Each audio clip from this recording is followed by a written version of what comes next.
speaker or last speaker is Claus Köllinger. Klaus is a spatial planner and a senior consultant and researcher at Forschungsgesellschaft Mobilität, the Austrian Mobility Research based in Graz, in Austria. And he specialized in urban transport and mobility management. And what is quite relevant for us that he is a lead expert of the URBACT Space4People Network, and Space4People is challenging the current main use of public space by vehicles, and it focuses on people's needs and pedestrian areas. So Klaus will present the activities of Space4People Network, and will also focus on promoting walkability and street life in cities. So we are delighted to have you here. Klaus, over to you. Thanks very much. I almost forgot to unmute myself, so that would have been nice to start talking and everybody was having a question mark on their faces. Thanks very much to the opportunity to be here, and also my congratulations to the two speakers before me. That was great. I admired both the style of the presentation as well as the content, so I learned a lot.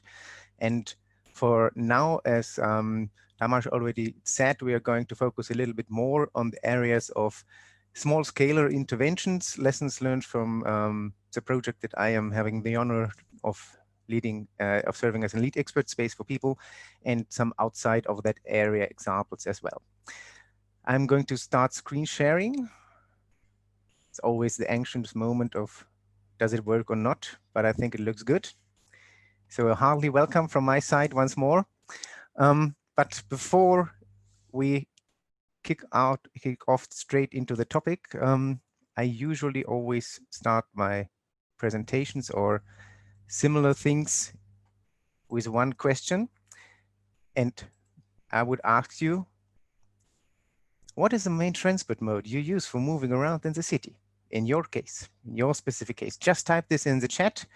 Maybe some of our hosts are gathering an idea on how our personal modal splits of favorite transport modes is looking like. And let's have a look at this at the end of the presentation. Okay, then the first thing I would like to tell you is what is Space4People? And you see this beautiful definition there, which was obviously done for the application of the project, but there is some truth in it. So what Space4People tries to do is to have a co-creative planning process, and it wants to assess, evaluate, and improve public space from the user's perspective. And it's taking the angle of transportation in this, because public space, as we learned from Owen and from Samu, is having quite a lot of perspectives. We're taking the perspective of one of the main users in terms of percentages of users, if you put aside the large green areas and blue areas. So we would like to take a look at public space and make it more attractive, more accessible, more inclusive, and more livable public spaces. And I think there's a few words in this that you read quite often, but there's also some which are having some definite meanings that maybe we don't think of too much, like, for example, inclusive. For about a year ago, we had a webinar from one of our sister networks. It was Gender Landscaped, and they in the end presented an example of how to plan and design public space from a different angle and a different point of view. Because what I learned there was that was just a simple round square with chairs around where you could sit down and relax in public space, that mostly the perspective taken for planning these is for adults which are average grown up. But that doesn't serve adolescents. It doesn't serve a lot of women. It doesn't serve a lot of older people. So it's made, sorry to offensively say it like this, by man for man, most likely, as it is in transportation in most cases. But let's go aside from that and take a quick view on what we are going to see today. We're going to see a little bit about what is Space4People, very briefly. Then what's our main challenges and our main experiences, and some examples on what is out there to learn. Maybe there are some new ones in there, maybe there is some old ones in there. But I thought for the old ones that most likely quite a few of you might know, it's still worth of telling it because they are so precious and so successful. Space4People, this is our guys. That was on a January meeting in 2020, just before we all stopped traveling in Nazaré in Portugal. And this is actually what the project is about. I told you that we try to reinvent public space from the perspective of users, but still coming from the transport angles. When we were thinking about the project with the cities that are involved in our beautiful project, we needed to focus a little bit more, since even in transport, there's quite a few of use cases. And we decided to focus on those use cases which are either novel, most problematic, or most neglected. And taken from the transport, let's say, consultant perspective, there is very much on cycling out there. There's a lot of work done on cycling in the last decades, but walkability, pedestrian areas, so this is more a topic which is coming up. So we decided to pick it up and take one of our topics as pedestrian spaces, and to see how to better design them, how to better network them, and also how to make them more attractive actually for users. The topic which is most unpopular to tackle, except from urban vehicle access regulations, I have to admit, is parking. My personal experiences here in Graz is that we once had an 18-month fight for removing 3 parking spaces to connect a cycling track. And it was that tough to remove these 3 parking spaces. It took 18 months. So why is parking so unpopular to tackle? Because there is a lot of expectations and a lot of emotions about it. People do not want to lose their parking space. They are really keen on having enough parking spaces, especially in dense areas like inner cities and their surrounding areas.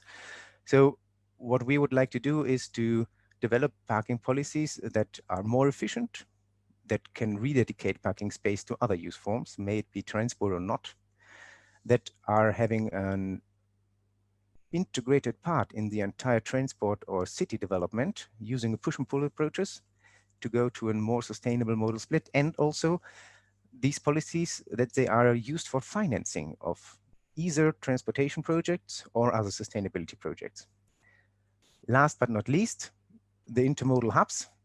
This is a nice mix in the end of what we try to achieve, because I think most of us know the situation that you had been on any kind of public transport interchanges and you didn't feel comfortable because it was either dark, it was not well maintained, it was maybe out of the company that you got. And this is actually a chance lost, because public spaces at intermodal hubs or public transport interchanges can be a grand asset for a city, like it is used, for example, in quite a few of Scandinavian cities like Stockholm, where they have around their metro stops development circles, which are not always successful, but of course a way on how to use these focal areas more successfully.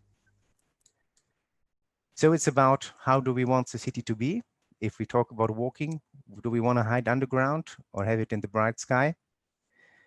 Do we want to have a lot of cars on our public spaces, or do we want to limit motorized transportation and give it back to people who want to stroll, to enjoy themselves, to want to walk? This is us. That's the Space4People partnership. I'm not going to name each city here. You can take a look later on. Also visit URBACT.eu Space4People and you can learn more about them. But let's take a look on what is actually our challenges and experiences. And since we are, as all of our sister networks, were more or less at the start of doing things, there is just a few examples that I would like to give you. I would like to jump to the city of Turku. If you have ever been to Turku, you know it's, of course, it's a beautiful city. When I came there first, and this is also January 2020, this year, 2020, that I had been there, I was amazed by the very wide roads. You can see it here on the left-hand picture and also on the right-hand picture, that there is enough space and it's used for quite a lot of the share for motorized transportation. So there's opportunity. In terms of green spaces, I was surprised to learn from the local guys there, from our partners, that most of the green spaces in the, let's say, city center or city-centric areas of Turku are on hills. Because in the development history of Turku, when it was about where to place what and how to develop the city. The flat areas of the city, the more or less flat areas, you cannot say that they are truly flat, were of course valuable for construction and for buildings. Like I think Samu said that people valued buildings higher than public spaces. But with the hills, which you can imagine of as really small but rising steeply up stony areas, they couldn't do any kind of buildings. So they simply dedicated them to be the green areas, which is, of course, after the buildings had been done, still in the most cases the way it is today. And there's coming a lot of trouble with green areas. If they are on the hills, they are not that well accessible for everybody who is not well in shape, who is maybe having some, how do you call it, reduced mobility needs. You would use a wheelchair. Here again, we are with children, we are with older people, but also even persons with a push wagon have difficulties of going there.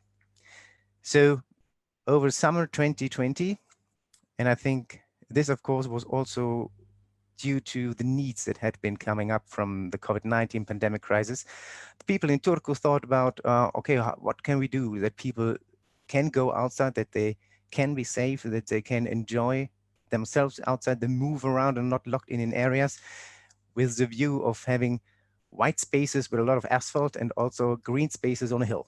So they had beautiful livable streets and livable parks, which they popped up, and it's basically showing you some images. There's a main cathedral in Turku, and it's just the other side of the river of the city center.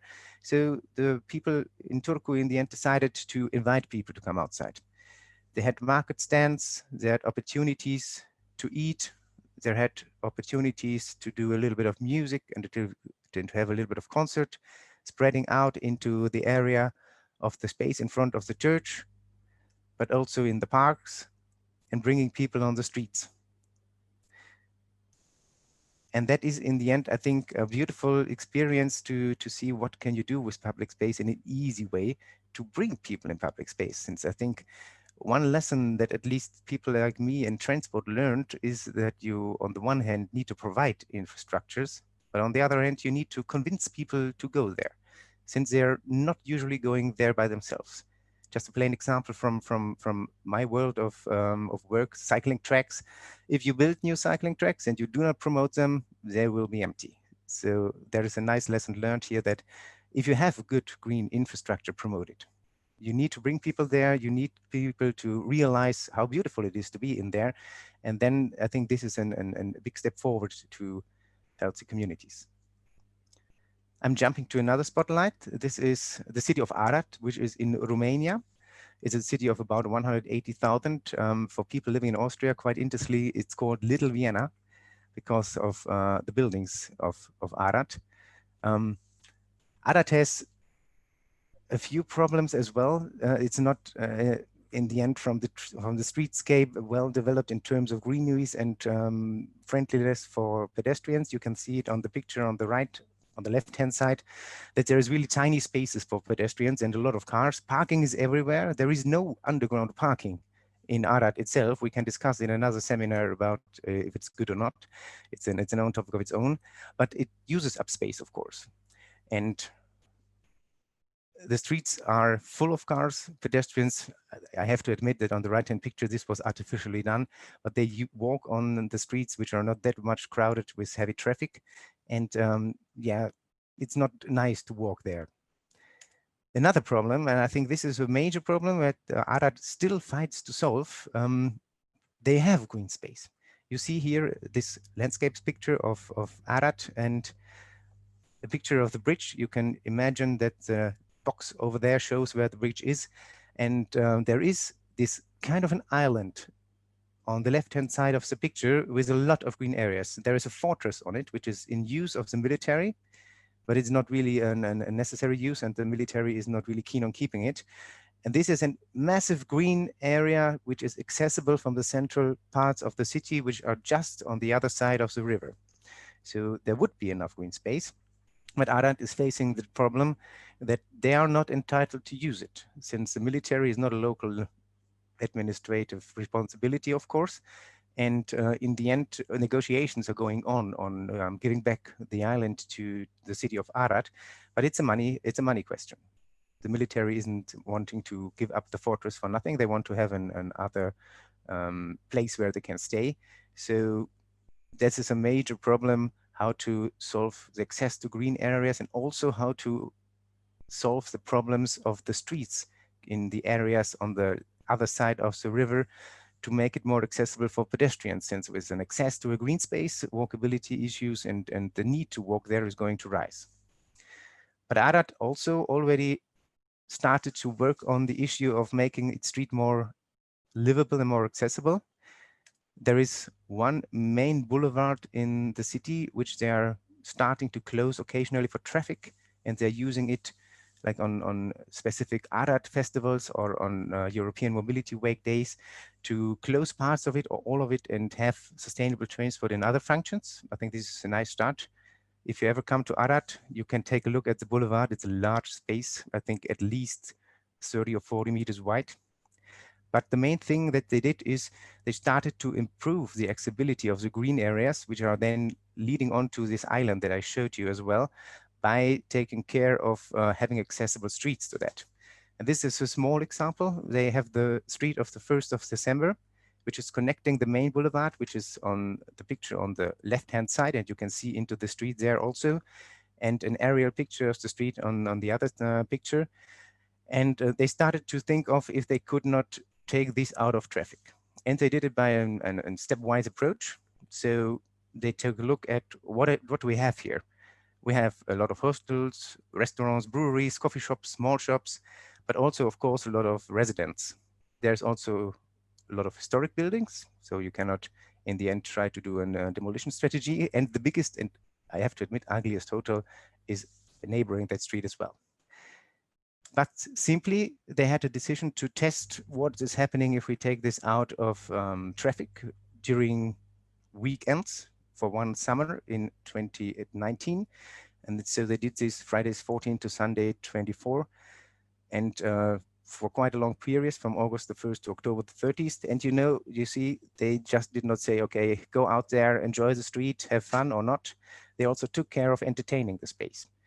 They installed these 1,500 light bulbs, which make the space over the night, of course, a very beautiful atmosphere, and also encouraged people to use public space from gastronomic sites and also from event sites to populate it by people. Since again, if you have a change in the infrastructure and you are not promoting it and not promoting the next use case that you would like to have here, people are not going to understand if you change the street later on. But that happened in the end.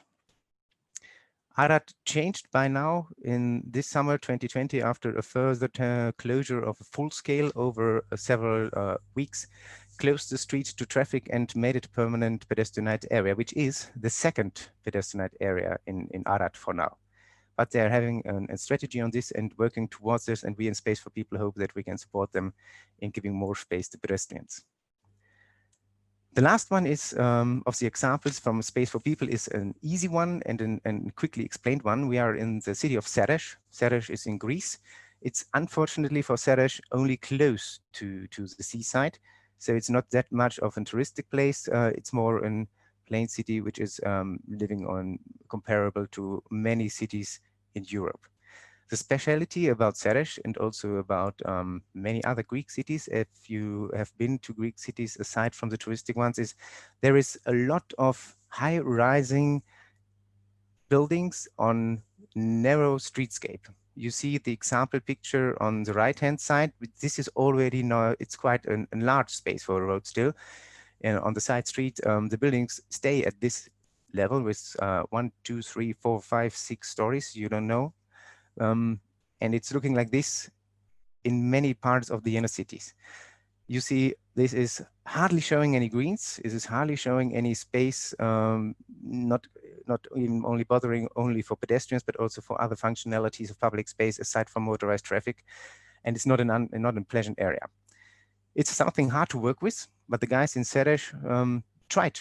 And they were looking at what experiences they could gather from the Wooners in the Netherlands, and took one of those streets and built in the concept of giving the street another design, of taking it away from the importance of motorized traffic and slowing down traffic and building in some greeneries in there. So they have now a street which is meandering and not going straight forward. They had grease implemented there. And on the right-hand picture, you can see this nice wooden racks where they also had some opportunities to sit in the shade over the summer or sunny periods in Greece and improve the space from the street, which is, you see, not very wide, and which was before, like the street I showed you on the previous slide, lanes for motorized traffic, parking spaces, hardly space for anybody else. Okay. I'm taking a look at this at the time, but Tamas, if I'm getting too close to my end time, you have to give me a wave. Let's take a look outside of Space for People. There was just 3 of our theses. We have more. Can you yeah, 3 more minutes is okay. 3 more minutes? Okay, I'll rush up. I'll show you. I show you then. I think the most triggering ones. The first one is from the city of Vienna. It's a project which was called in German Gürtel Frische West, which means more or less an recreational area on the western arteries of Vienna. What did they do? This is a COVID-19 intervention as well.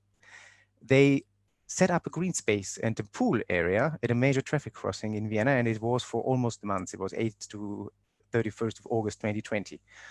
That space offered a pool, indeed, a pop-up pool, a kiosk, workshops and urban development, leisure time programs like dancing or physical activities and motions, concerts and readings.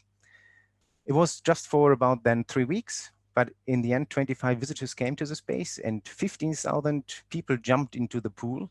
Consider this, jumping into the pool in the times of COVID-19, you think of it twice, but it was attractive enough.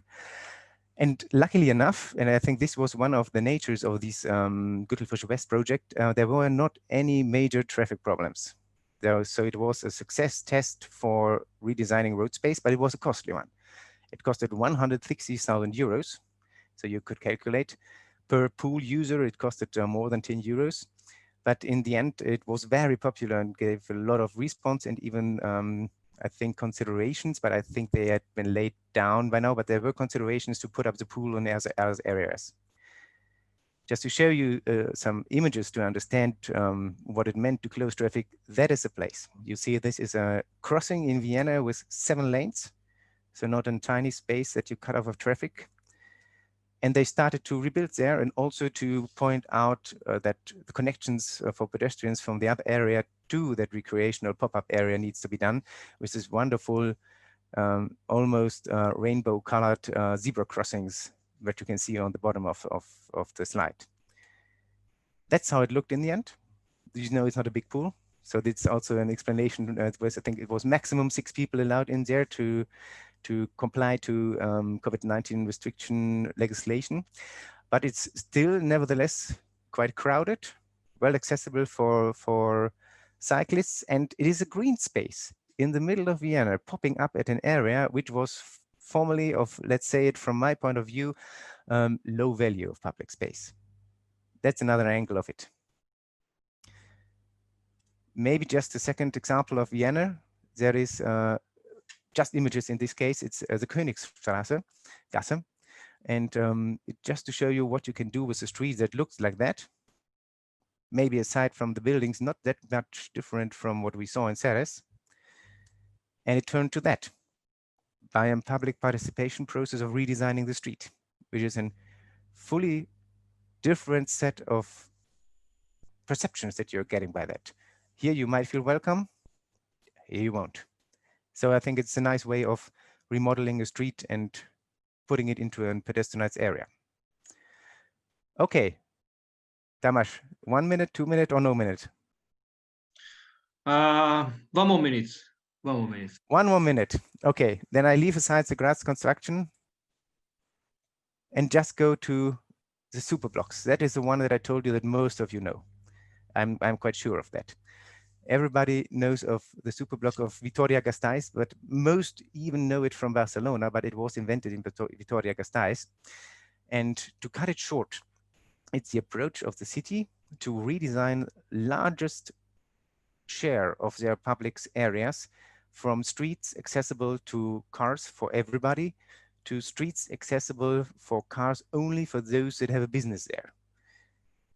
You see a picture on the slide here, how it worked. They have main arteries of traffic, which stayed main arteries of traffic, but the blocks inside those main arteries, they closed for traffic and gave it to pedestrians, cyclists, to only good deliveries that go there and only customers that go there, and redesigned respectively the space.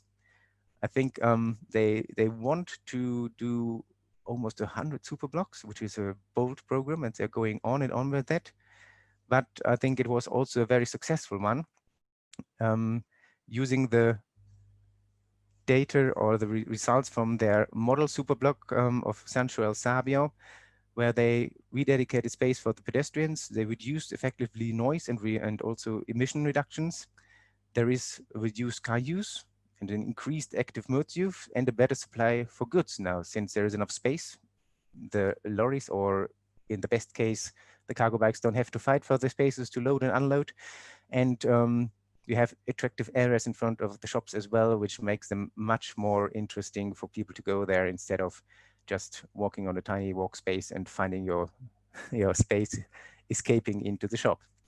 There is a link down there which gives you a little bit of information on the superblock briefs, but I can hardly recommend you to Google superblocks simply. There's a lot of new studies out there and also some evaluations on its effectiveness in different angles. That is a concept that I think cannot be taken over by too many cities in the end. Okay, that was my 3-minute long minute. Thank you, Tamas. Thank you.